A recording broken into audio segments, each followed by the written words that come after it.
Good evening and welcome, everyone. We're so glad that you have joined us for Applerouth's College Night for Juniors. We're glad to have students and their parents and their advocates and allies with us tonight. We're going to spend the next hour diving into everything that students need to be doing and thinking about in order to be on track to apply next year. I find this is a time where a lot of juniors start to because they saw the seniors panicking with application deadlines that happen a lot in November.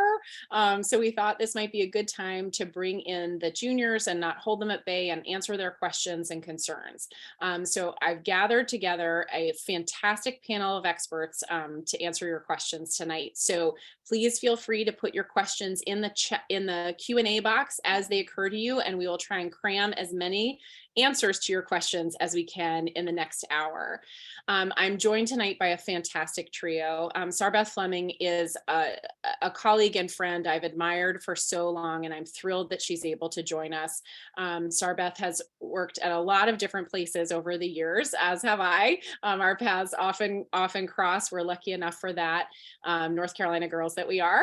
And she currently is Associate Dean of Admission at Emory and works in particular with their scholarship programs and creates some amazing opportunities for students.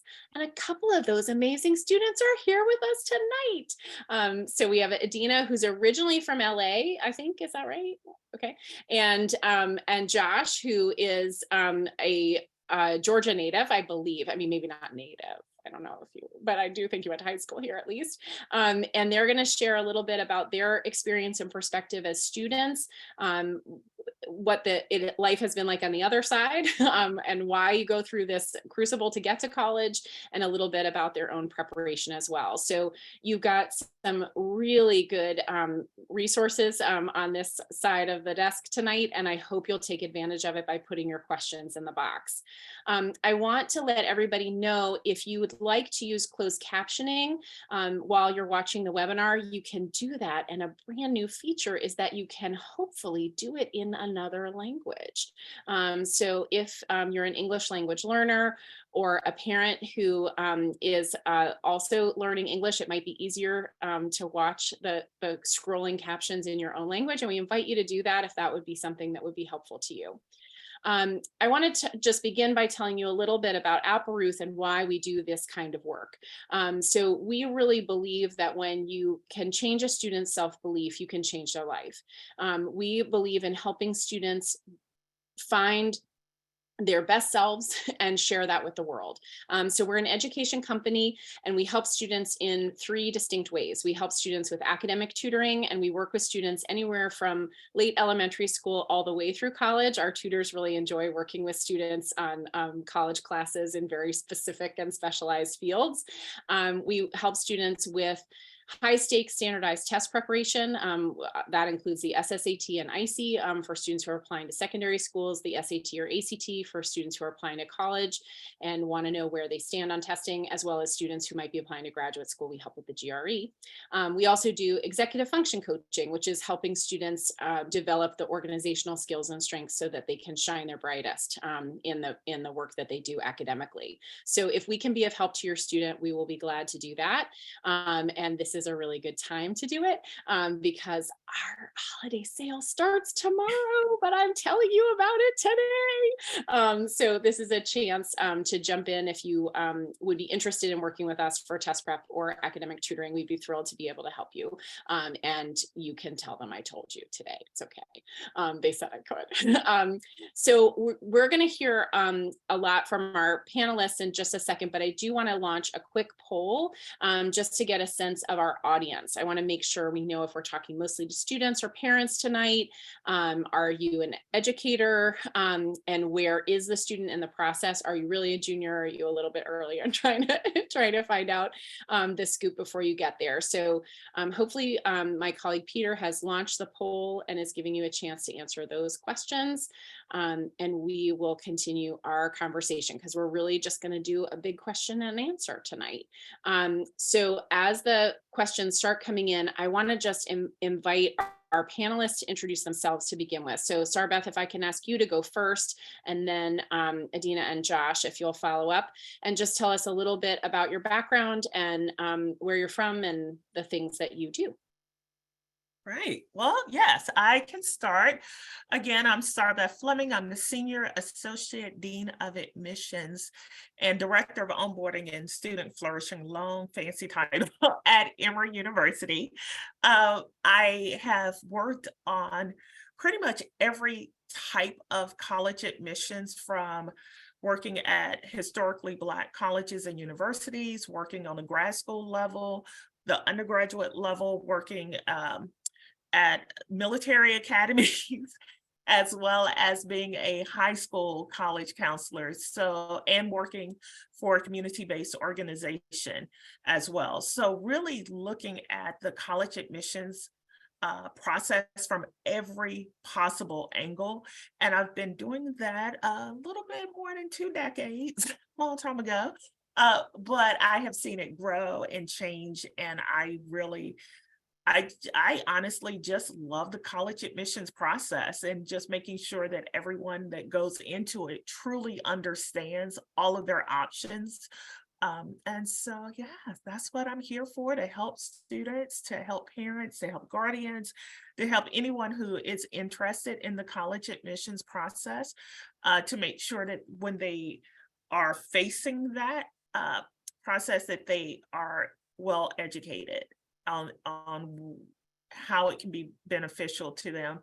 And I'll turn it over to Adina and then Josh, two amazing individuals. Like, I feel like I am, in a room with two Beyoncés, and I'm just in the background. And so, Adina, you can introduce yourself. I don't know if I can live up to that, but hi everyone, I'm Adina. I'm originally from Los Angeles, California, and I'm a senior at Emory University right now, studying history and concentrating in empires, nations, and citizenship.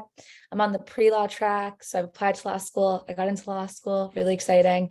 And thank you. And at Emory, I'm really involved in Greek life. So I was the president of my sorority last year. I'm currently the president of the Pan-Hellenic community, and I'm also a tour guide. So I love talking about Emory, I guess. But yeah. And hi, everybody. I'm Josh. I am a Atlanta, Georgia native. Was actually born in Boston, but grew up here my whole life. Attended Westminster schools here in Atlanta, so I had enormous privilege and luck to have actually was swimming here as a one of, not my college counselors, but one of the college counselors at school. So I attended Carnegie Mellon University, and I recently graduated. I was a double major in international relations and politics and Hispanic studies, with a minor in sociology. I was also a member of the men's tennis team. I was also very involved in residential education. So I was an RA, resident assistant, and a community advisor, which is just a fancy title for a head RA type of person. And yeah, now I'm working in the consulting industry, but I'm also pursuing a graduate degree, not at the same time, but I'm on a deferment program. So I'll be enrolling at Tufts University up in Boston, my birth town. In 2024, I'll be enrolling at Tufts. So excited to be here. Fantastic. Thank you, Josh and Adina, so much for joining us and sharing your perspective from the student side of things. I'm going to start with Starbeth telling us a little bit about what you think a junior in high school ought to be doing right about now. Maybe also identifying some of the things they don't need to do yet, or maybe should have already done. But if you were a junior in high school right now, or the parent of a junior, or the advocate for a junior, what would you be telling them that you think they ought to focus on? So right now, juniors should, well, no matter what grade you're in, your first primary goal is to focus on high school, right? Like your grades, you're making the relationships while you're in high school. You want to make sure that you're present and not projecting so far out for college that you lose sight of, I need to pass my classes. I need to have relationships with my faculty members so they can write letters of recommendations for me. So that is always at the front. But right now, it's what, November, going to be in December. Start planning spring break. And spring break, when I say spring break, I don't mean going to Miami or LA or New York. I'm talking about spring break visiting colleges. Junior year is the time where you want to go and visit those schools, because even if you visited them in the 9th grade, 10th grade, that's so far removed from where you are today. And visiting the schools that you may not have necessarily thought about. I say that because I took my nephew for his college tours, and he had one college in mind. I knew him before birth, right? And I knew that college was not a good fit for him, but he wanted to see it. And so well, my brother and sister, they were there. But I was like, okay, we can visit this one school, but here's the other schools that are close by that we're going to visit. And we're going to have a notebook before we leave campus. We're going to sit down and write what we liked about the school, what we didn't like about the school. Because what you don't want to do is wait until your senior year to visit, because you're going to feel like I'm being rushed. And Josh and Adina can talk about that part later, about those deadlines and how things pop up very fast in your senior year. So junior year, spring break, parents, guardians, anyone who is planning that, go ahead and plan that now. Go ahead and go online and start looking at when schools are open for visits, because there's a limited number of seats. And if you're waiting until the day before, you may not be able to get into an info session or a tour at some of these colleges, even if you're waiting a month before, because spring breaks typically happen around the same time for most people in your region, even if you're going out of region. So right now, start thinking about, and Josh knows, I used to say this to students, what do you like in a college? Don't tell me a name of a school.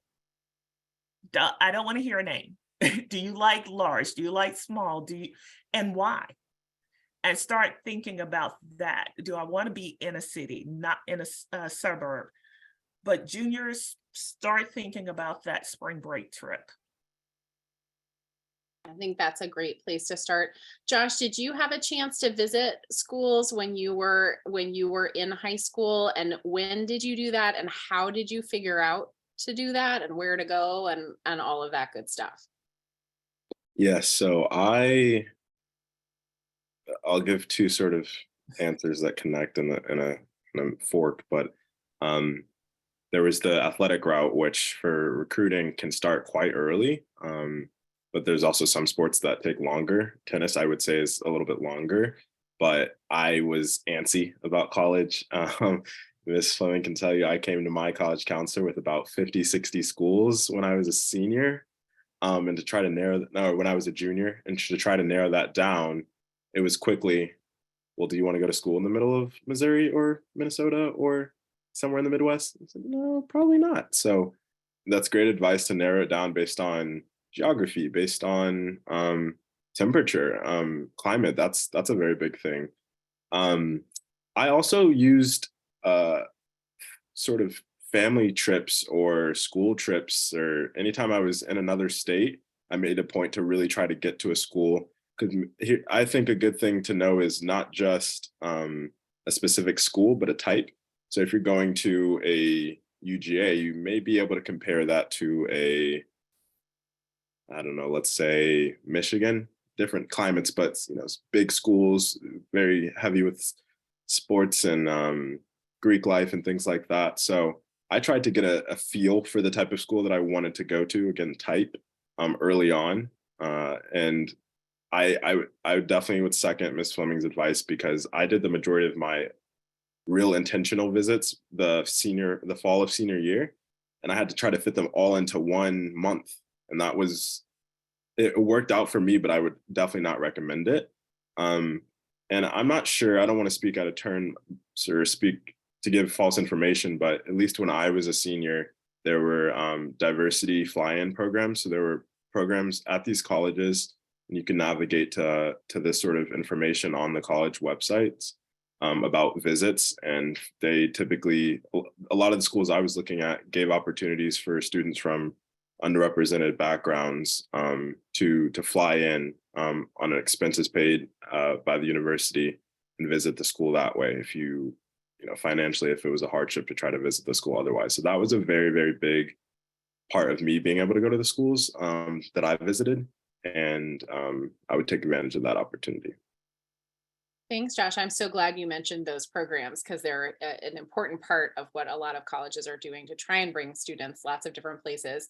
Adina, you have gone to college just a whole country away from home. And I wonder if you can talk a little bit about how you figured that out. Were you able to actually visit Emory before you applied, or were you kind of looking at some local schools and trying to extrapolate from that what Edina University was going to look like if you could build your own school? Yeah, when I went through the college process, I actually went on a college tour with my high school, fortunately, in 10th grade, which was a huge mistake because I had no idea what I was doing at that point, and I was like I wasn't paying attention to anything that I cared about. So in total, I actually saw 21 schools, which was so confusing because it was like a blur.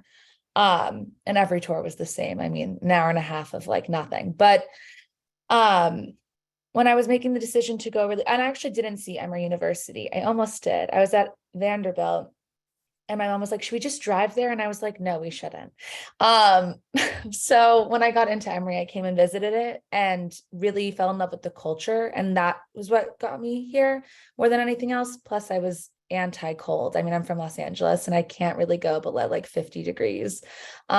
So temperature wise, I knew I wanted to be somewhere warm, but I also knew for me, like I needed to get away from home. I think I was the person who, if I was home, near home, I would have gone home every weekend, which isn't healthy in my opinion. And so going really far away did push me to grow a lot more. And so that was the decision to go far away. At times I've thought to myself, it's really hard to be far away from home, especially, I mean, like with plane tickets, it's not easy to get home. And like time wise, it takes me an entire day to get home. Whereas for some people, they can drive like 3 hours and they're there. So those are really big considerations that I didn't really think of when I was applying because I was like, oh, thank God I'm going away. Great. But looking back, I'm super glad I went to Emory. I'm so happy here. But at the same time, I probably would have considered places closer to me. I don't think I toured a single school in California, actually. So it was a really like get away from me kind of vibe. But I don't know. I don't know if I regret that because I don't, but it's a consideration looking back. For sure. Well, can I say one quick thing? Because we're like, go visit. If you're like, whoa, visits cost a lot of money and I don't have that money to go visit, like Josh said, think of similar schools. And so if you are local, and I'm just going to use Atlanta, if you're local and you're like, you know, I like Adina, I don't necessarily want to stay that close to home, but let me go tour Emory. You can go online and see, okay, what schools are similar to Emory?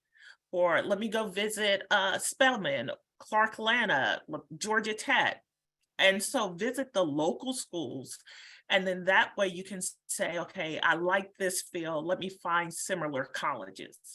And that's a way that you can visit without having to get on a plane every single time. And one of the questions was about when to visit. Don't assume that just because you're out of school, the college is open, and vice versa. When I took my nephew on college tours, there were colleges that were giving tours on Easter Sunday. And so, yeah, up north. And so, you know, check it out. They may be open. And you're like, what? When I worked at Davidson College, we were always open on Labor Day, on that Monday. And I gave info sessions every Labor Day because I was local. And I was like, why not? And so again, don't assume that colleges are closed just because you're out of school for a vacation or break. Can I also just say, if you can't visit, a lot of admissions websites have student ambassadors that you can reach out to and ask them specific questions. And that might be a nice way to get to know students and what they're doing on campus without actually having to go to that campus. So some people do reach out. And take advantage of virtual tours as well. I would say most schools at this point have that. I think those are all such good tips. And Sarbeth, I was going to actually say the exact same thing about like, don't be afraid to visit local schools and use that as an example of what it would be. Even if you think I will never go to college that's close to home, ever, ever, ever. You can still go on a visit and learn something that way, because you won't be able to tell your Ms. Fleming why you want to go to a big school or a small school until you've gone to one and you know why they're different, right? I think we ask of students a lot of questions about like, I guess in my parents' generation, it would have been tall, dark, and handsome. Like, what's your type, right? And what's your type for a college, right? Is it mid-sized, sporty and really good at STEM? Like what is your type of school? And you can't necessarily know what that's like until you've tried it a little bit, which is why I think we're hearing such an emphasis on visits, which I do think is great. But there are lots of ways to make that possible, even if flying cross country is not the first thing you're going to do. I wonder, especially if I could ask Josh and Adina, are there some resources that you found helpful when you were going through the college search process? Were there human beings, websites, books, other resources that you utilize that you found helpful and you'd recommend for students who are beginning this process to think about seeking out? Josh, you mentioned the virtual visits, which I think is a great one and really accessible. Yeah, that the school's websites, they spend a lot of time and there's a lot of tabs at the top for a reason. You can learn a lot, almost everything about a school on its website, aside from how it feels in person and, conversations with the students, which only come from reaching out to them virtually or visiting in person.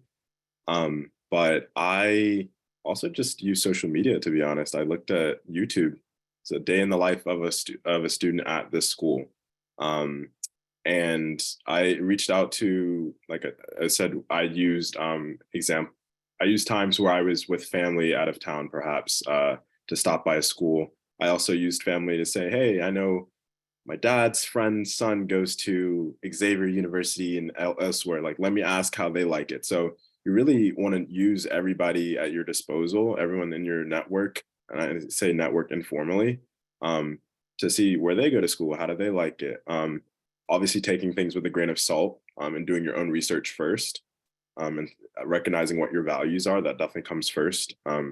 But yeah, so social media, websites, things like that, and then personal connections. And then if you do have college counselors or resources like them at your school, they are definitely there to be utilized and to help you and guide you as well. So that's a brief overview of what I used.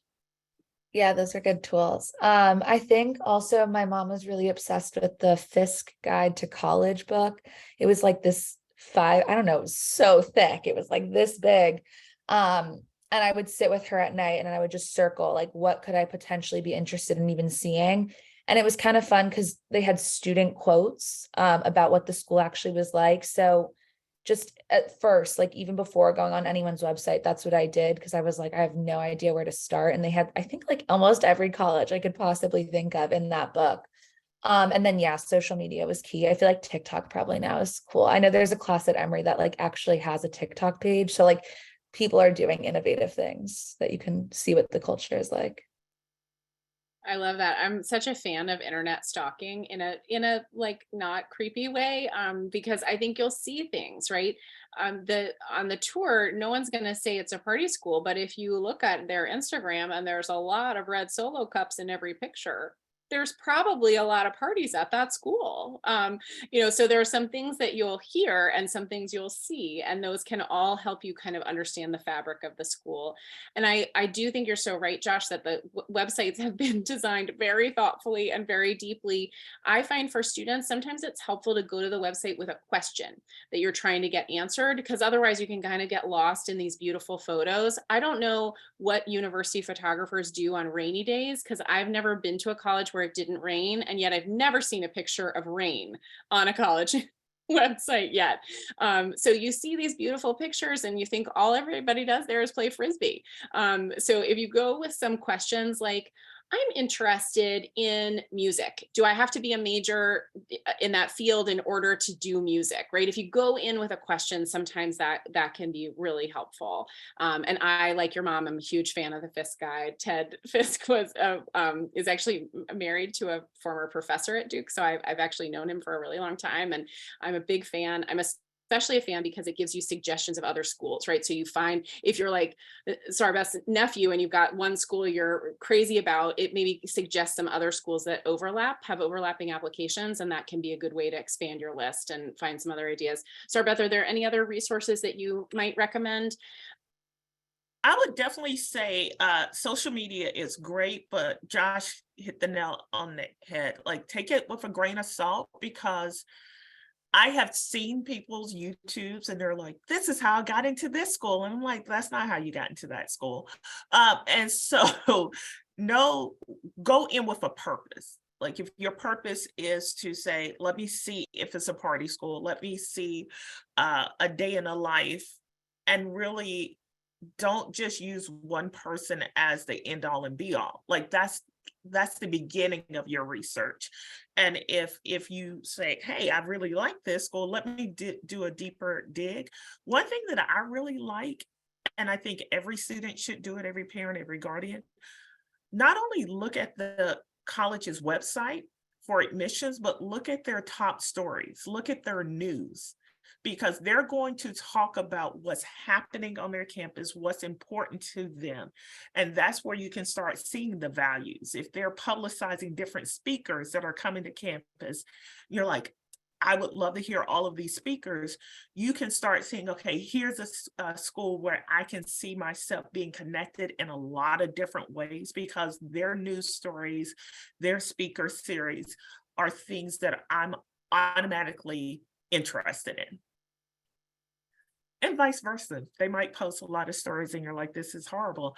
And you're like, I don't want to be there. And so those news stories are really important to start seeing what's on the front page. I think that's great advice. One of my favorite things to do on a college campus is pick up the student paper, right? To see what are people talking about, and what are they not talking about, and are those the things I'd feel comfortable talking about? I think that's a great one. I also wanted to mention a website that I really like is called I'm First. For students who are first generation, they can feel like they aren't getting quite as much advice, even though they often have families that are hugely supportive and excited about this opportunity. They don't necessarily know when all these trains are scheduled and all this is planned for. And that's, I think, a really helpful resource. And there are lots of those out there. As Sarbeth mentioned, there are lots of community-based organizations that support students. And those are great things to take advantage of, even if your own high school or your own family doesn't necessarily have a lot of history with this college going experience. Yes. And College Greenlight is a great one as well. College Greenlight, that's where you can find most of the fly-in programs that Josh mentioned, where you can start seeing who will pay for me to come to campus. It's a lot of colleges. Speaking of paying for you to come to campus, I know we got a question early on about scholarships.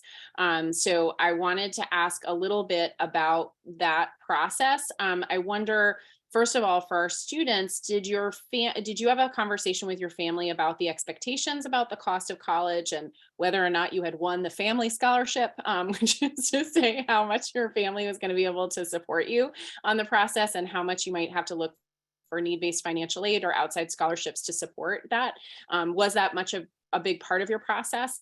And then advice that any of the three of you have about looking for scholarships. And of course, Sarbeth is going to have a good perspective on that from her own work at Emory. Yeah, so I answered that question in the chat, but I'm glad you brought it up so I can elaborate on it, because it was a very big part of my college experience. I would say I'm definitely very, very privileged, but sort of still in the middle of it. I wasn't first gen, but my parents were. So we don't have that generational wealth. There's no question you can go anywhere you want to college. My parents were going to support me to go wherever I wanted, but my brother was also in college at the time. So paying for two students at the same time was no joke. And they did make it very clear that I was going to need to find scholarships to support. And that was also a part of me being an RA on campus, because I was able to pay for my housing through that job. But Yeah, so like I said, I played tennis in school at Carnegie Mellon, but Division III schools do not have athletic scholarships. So don't think that I received no money from an athletic standpoint. And I also didn't receive, I'm not sure what CMU specifically currently provides in terms of merit-based scholarships, but I didn't receive merit-based either. I received some need-based financial aid, and I applied for outside scholarships. And so people always say, apply for outside scholarships. You can, get as much as comes up to whatever grants you have, or, it can't exceed the cost of attendance or whatever. But you're like, how am I going to find $60,000 in outside scholarships? It is hard, I will say. So that's why starting early is very important. And these resources that Sarbeth and Ginger have mentioned are very good to use. There's also Quest Bridge. It's a program for a lot of students from underrepresented backgrounds. I would try to get into that program. It's competitive, but it's a great program. There's the Posse Foundation, I think is a nationwide program. I'm speaking on programs that I was not a part of, but it's just to say that they exist. Me personally, what I used was just Google. I Googled scholarships for Black men getting into college, scholarships for Black men in the humanities, scholarships for aspiring humanities majors, scholarships for, and then Google is a search engine. It will come up with some options. You'll have to spend some time researching and sifting through. Some of them may be expired. They may be only offered in 5 years ago and you can't get it anymore, but you spend the time and you'll find some. I will say large organizations like Coca-Cola, Chick-fil-A, things like that. They have scholarships out there. So start there, and again, just use people at your disposal too. So I'll stop there. Yeah. Candidly, paying for college for me is like really stressful. And so it wasn't stressful at the beginning, and then the pandemic happened, and now it's stressful. So like circumstances change, especially when you're in college. And so I think it's a really important discussion to have before you get here or before you get wherever you're going.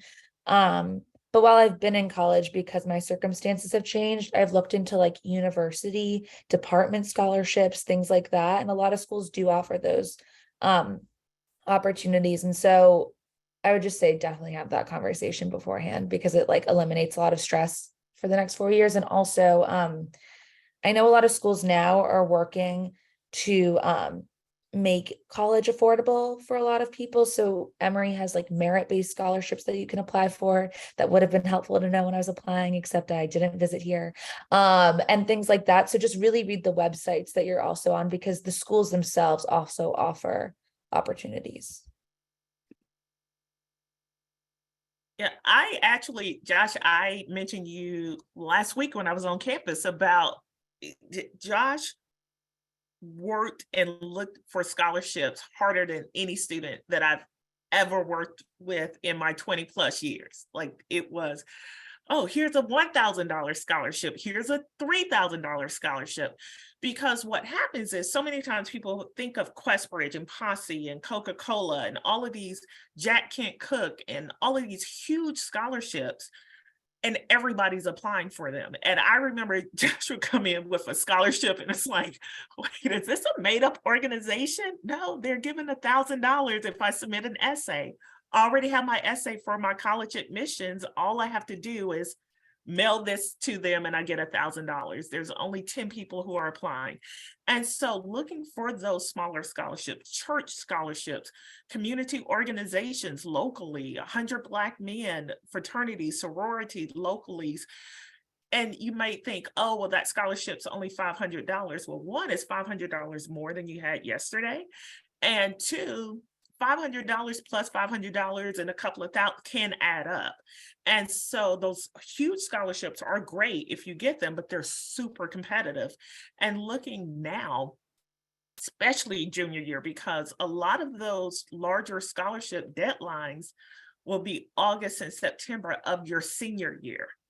And so you don't want to wait until your senior year. And so start looking now and having a spreadsheet, because those deadlines can be very early. And like Josh said, you might miss a deadline just because you're thinking, oh, it can't be in August or September. And you're like, oh, well, I've already missed it.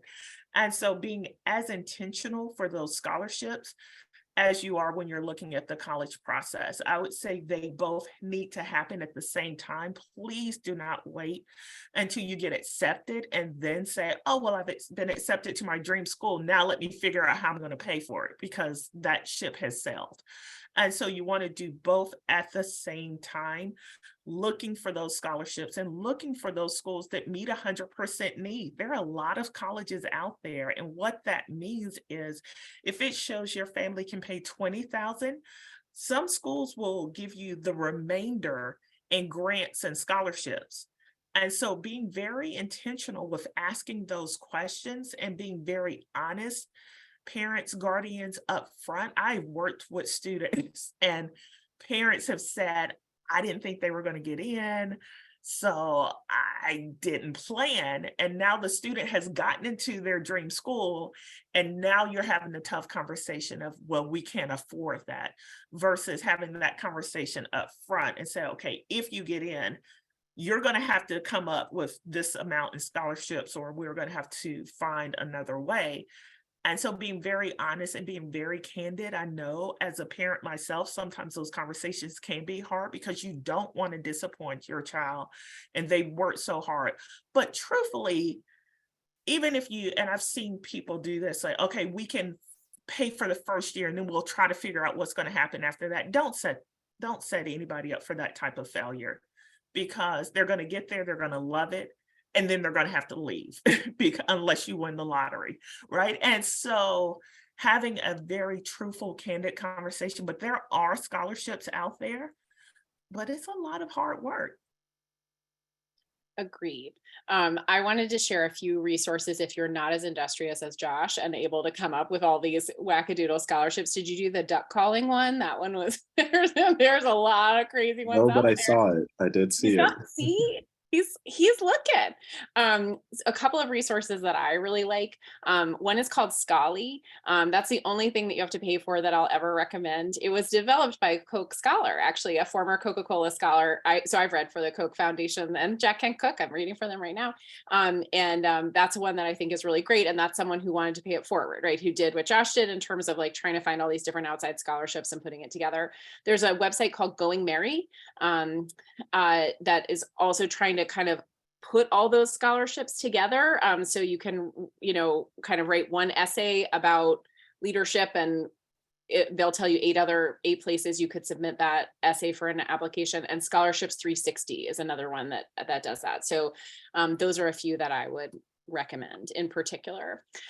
We've got a few questions about majors and how that impacts the application process. So if you're thinking about music, for example, how locked in are you to that? Like, how much preparation do you have to have before you're applying to a music program?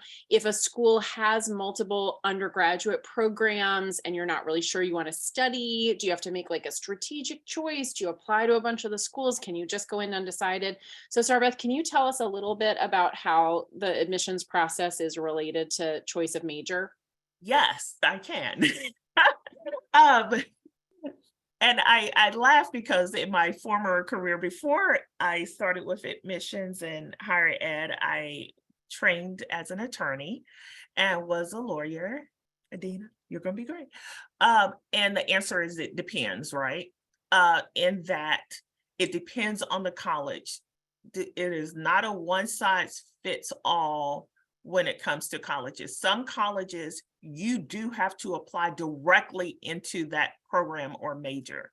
And there are some colleges that if you're applying to, and I'm just going to throw out, if you're applying to the engineering program or school at that college, there will be faculty members from the engineering department who will read your application. And so some colleges will do that. At Emory and other colleges where I worked, I always say the major that you put on your application is the lens into which I will read your application. And one of my colleagues at another college says it this way: if you put dance on your application and all you've ever done was danced on TikTok, the person who has been a ballerina and have been in a company, their dance application is going to look stronger. And so know that whatever major you put down on your application, depending on the college, at Emory, you put down dance, you can come to Emory first day and start in our pre-med program, right? Like you are not locked in to a major at an Emory. At most liberal arts colleges, you're not locked into a major. You have some time to explore. But other colleges, if you're applying to that major, that's where you're going to be. Josh went to Carnegie Mellon. They do more of a, what major are you putting on your application? That's what we're reading your application for, and that's where you will start. That is an amazing question to ask the admissions office, because you could apply to 6 different colleges and all 6 different colleges can give you a different answer on how the major will impact your application. Thanks so much, Sarbeth. We've got a couple of questions about the timeline for the application process and a little bit about early decision and regular decision. So Josh and Adina, can I ask you, did either of you apply to any schools in an early way, early action, early decision, priority, whatever? There's lots of different ways that they call it. Can you talk a little bit about sort of the timing of your own applications, and then we'll back up and Sarbeth can kind of tell us a little bit about how to get ready to be ready for those different deadlines. Yeah, so I applied to all of my schools in an early action decision to an early manner, like you said. And to further Sarbeth's point earlier about how quickly it starts on you senior year and wanting to prepare earlier, that was definitely the case for me. But it also gave me a chance to know where I was going before second semester senior year, which is not a privilege everyone will have. I know that most people really won't. But if that's something for me, I knew that I wasn't going to be in a good space second semester senior year, still struggling to figure out where I was. So I did early action, I believe, at in-state school. Didn't receive that notification until, the admissions decision until January, I believe. And I did early decision at at Carnegie Mellon, where I ended up enrolling. And then I did early action at a school like Carnegie Mellon, Case Western in Ohio, that had early action and early decision. So I was able to squeeze all of those in, right? Because early decision is binding, so you're only supposed to do one. And it meant having less time with my standardized test prep. I needed to have those in, so I couldn't be taking them over winter break or, January of my senior year, again, that process. So it just shored everything up quicker. And I will also say, from a financial aid standpoint, a lot of people are concerned if they apply somewhere early decision, thinking that it's going to be their best chance at getting into perhaps a very competitive school. But then what happens if you get in and you can't afford it, right? So that is a conversation that looks different for every person and every family.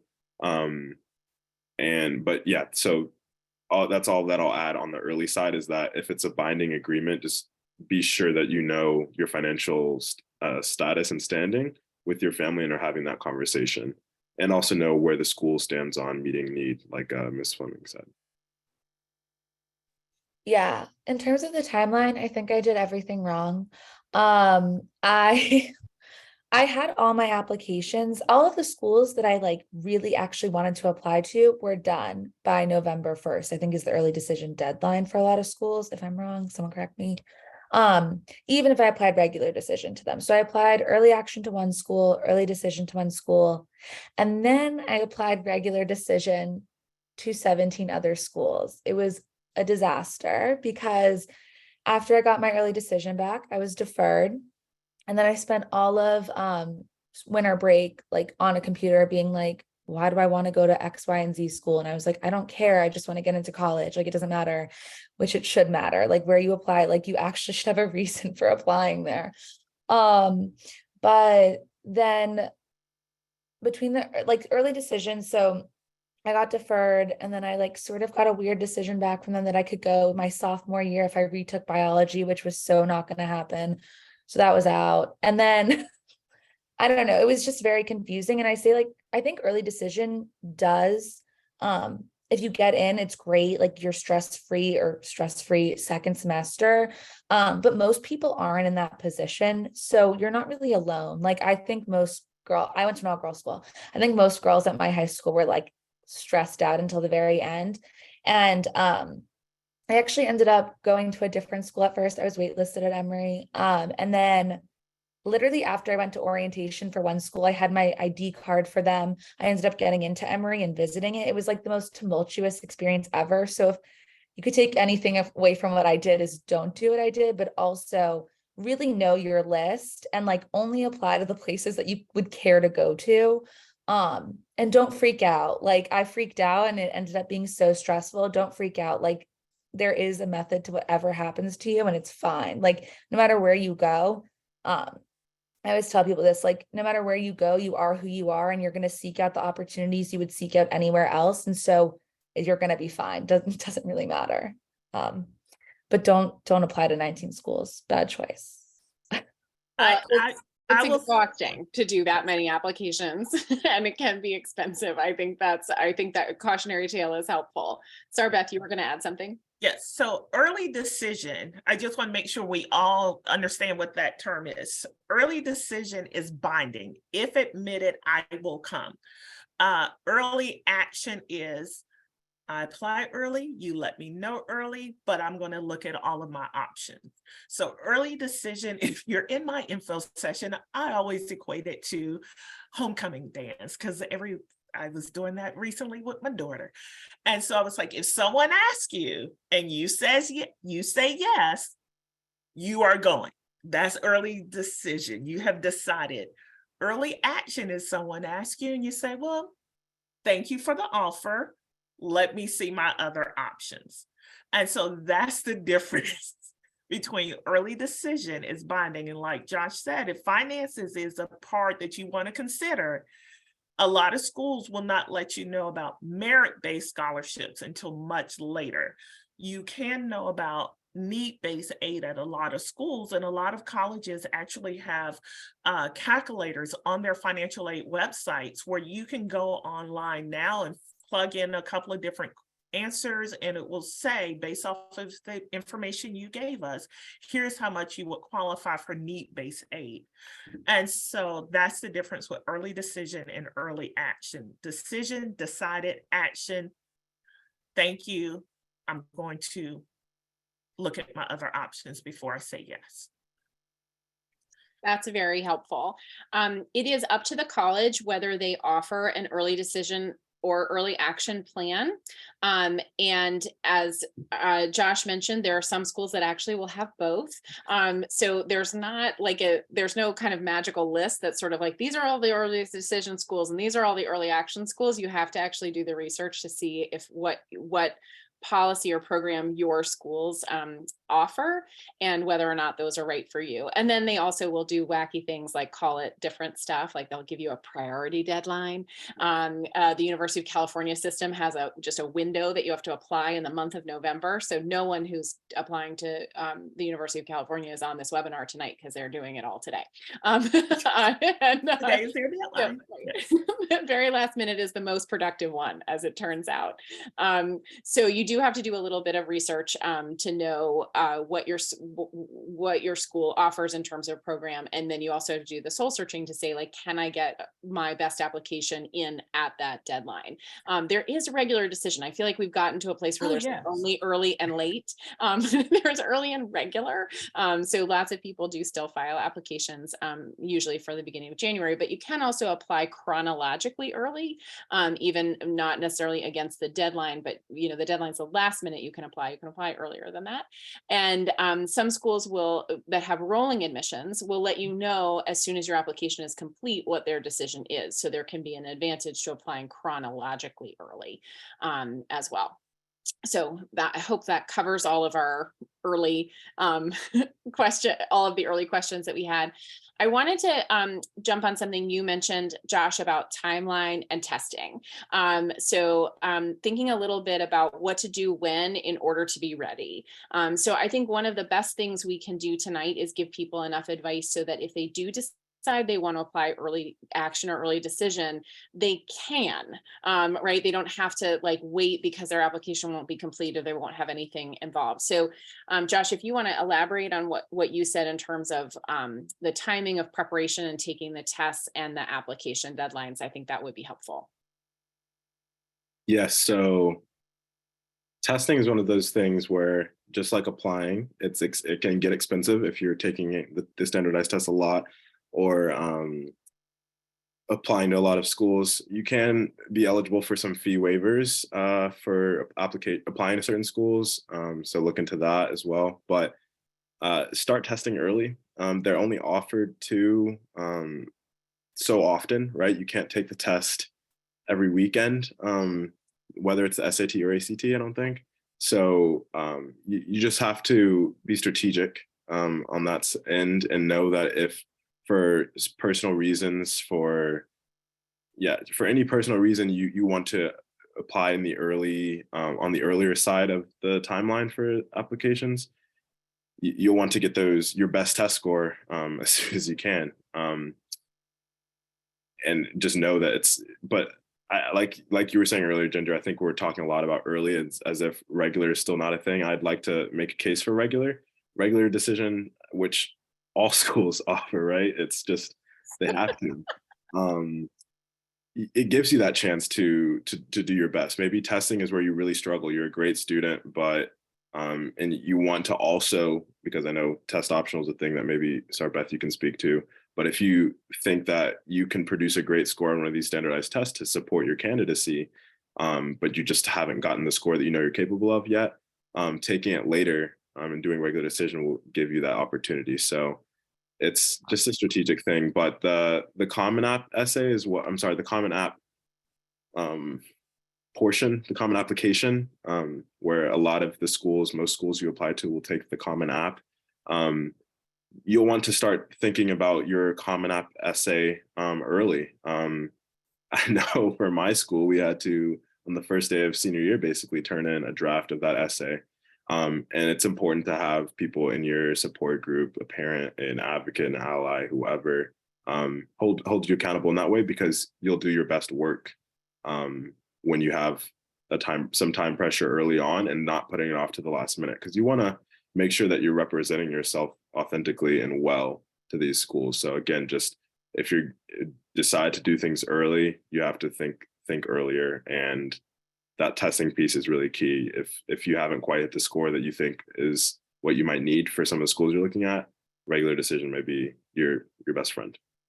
Thanks, Josh. I would also mention there are schools that will take late testing for scholarships. So we've actually had students who were admitted to the school they wanted to go to, and then they took another test just to see if there was one more point, because it was worth several $1,000s to be able to hit that next number.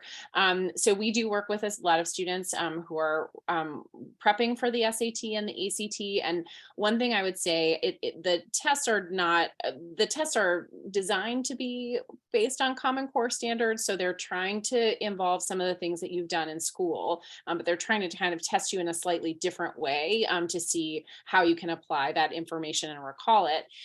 In terms of the timing, it's different for every student, but really don't want to start prepping until you finished Algebra 2 or are pretty deep into Algebra 2, because that's the math that it goes through. And so you don't want to have to learn slope just for the sake of the test. You want to learn it when your teacher's teaching it to you.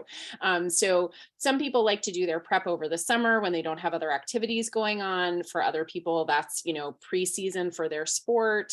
Some people are busier in the spring because of the musical, right? So you can kind of move the prep and the testing to a place that suits you well, but your starting point is anytime after Algebra 2.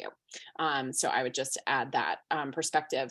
Sarbeth, I wonder if you can talk a little bit about how test optional and that sort of tsunami of test optional has impacted this process. Yes. You and I have been here from before and after a pandemic. Yes, And so if you could talk a little bit about how you've seen that impact the process, in particular from your perspective at Emory, I think we'd all appreciate that. yes, I can. First, I'll say test optional is a term that means different things at different colleges. So you want to make sure that every college and that's why I love notebooks and paper still and Google Docs and what have you, that when I ask these questions, write them down. Ginger, I can't tell you how many times people will come to me later at Emory and say, oh, well, I'm applying early action. I'm like, we don't have early action. Georgia Tech, which is around the corner, has early action, and they don't have early decision, but because it's so close, people get it confused. When I was at Davidson, Wake Forest has been test optional for decades. Davidson wasn't. And so people were like, oh, you're test optional. I'm like, no, we're not.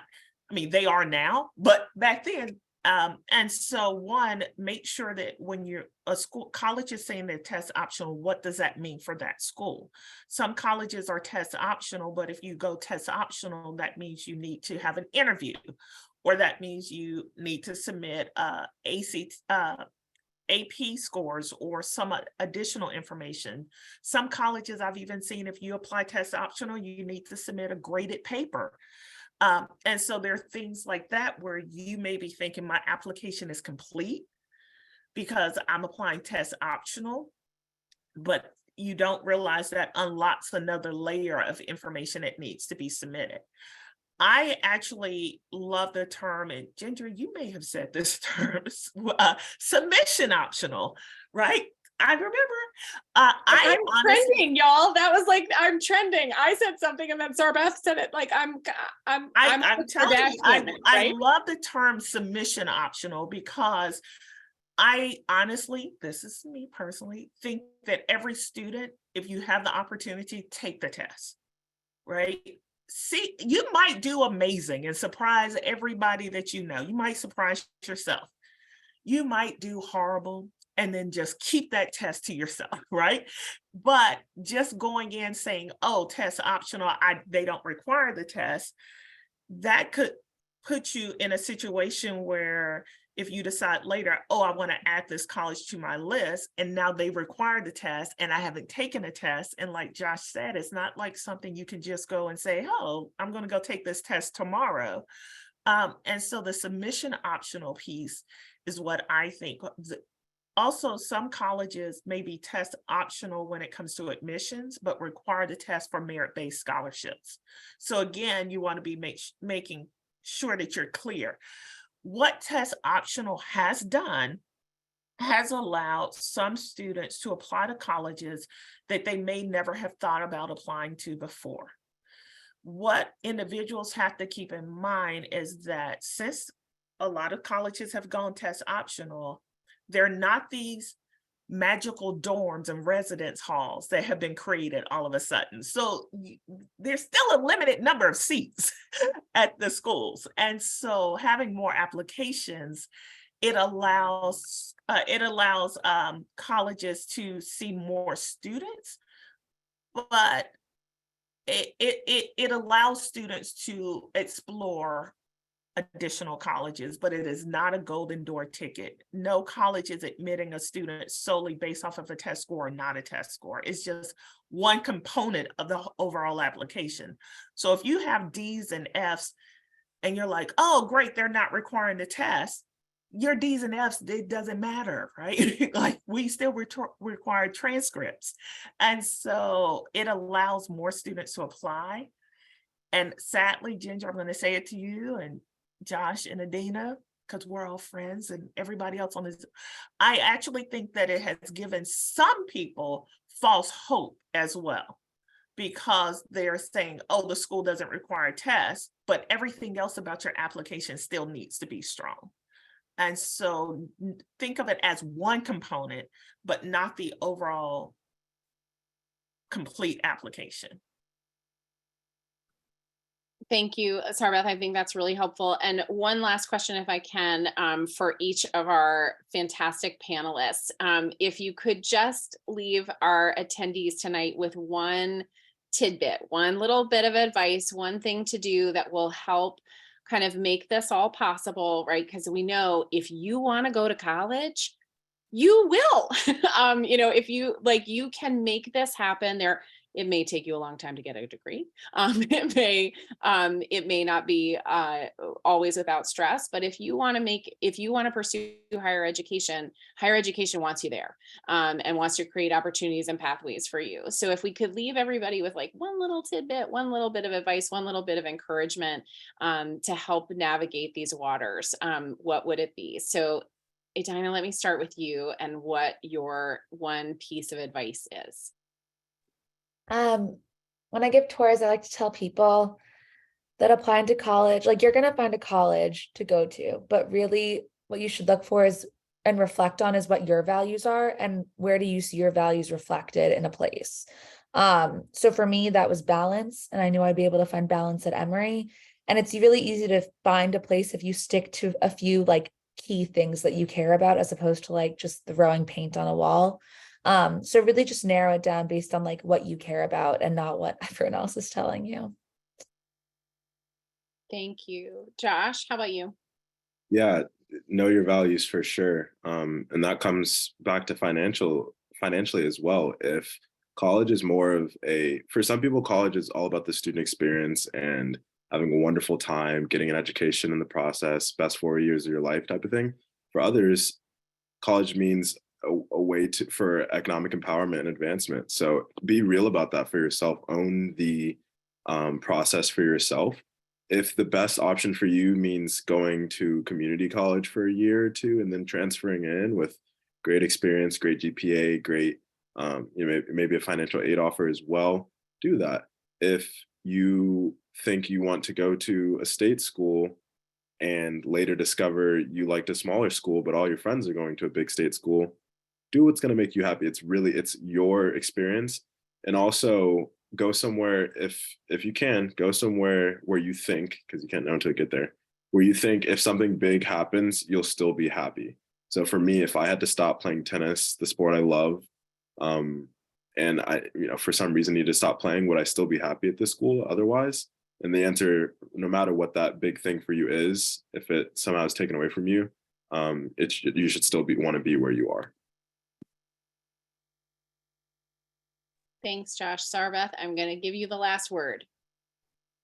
Okay, well, I want to thank the panelists because they're amazing. Just being there present. I will say the thing as a family, you want to sit down and you want to be honest. You want to have the open, honest conversations. I have a daughter and she knows when we're talking about college, are you happy? Are you safe? And can I afford it? If those answers are there, I can buy a sweatshirt that says any college's name.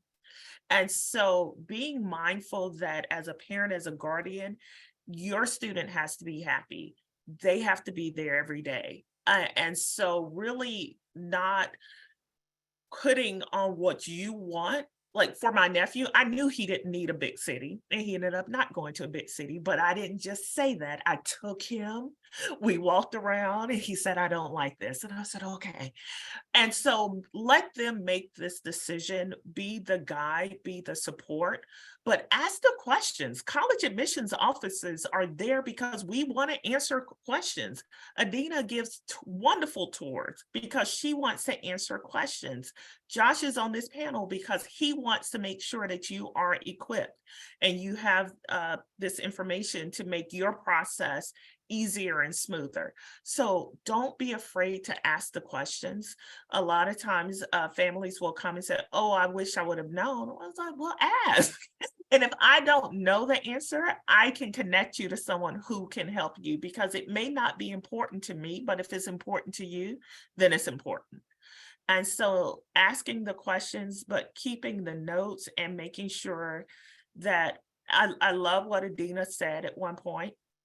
If you're applying to a school, make sure that you want to go to that school. there, I have seen students who have applied to 25, 30 schools. I'm like, you really? No, I just want to see if I can get in. Don't. That's a waste of everyone's time. If you know, even if you got in, you wouldn't go. Even if they gave you a full ride scholarship, you wouldn't go. So being very intentional with where you're applying and making sure that you're casting a wide enough net so that you'll have a place to go to, but not so wide that you can't even remember all of the places where you applied. So just being intentional. Thank you, Sarbeth. Well, I know that Emory was very lucky to catch Dina in their net, and Carnegie Mellon was incredibly lucky to catch Josh in their net. The school that you go to is getting so much from your contribution to that community, and is hopefully a place that is going to help you, just learn and grow into your very best self. That's what Sarbeth and I always want for students when we're lucky enough to help them through this process. I am so grateful for the three of you sharing your really thoughtful suggestions and advice for our audience tonight. This session has been recorded, and we will share the recording with everyone who's registered. So if there's anything you want to circle back to, hopefully you'll be able to do that. If we can be of help to you at Applerouth, we're delighted to do that. And I'm grateful to the three of you for sharing this evening with us. Thank you so very much. And to our audience, all the best in the adventures that you have ahead. There's excitement, and there's a sweatshirt out there for all of you, I'm sure of it.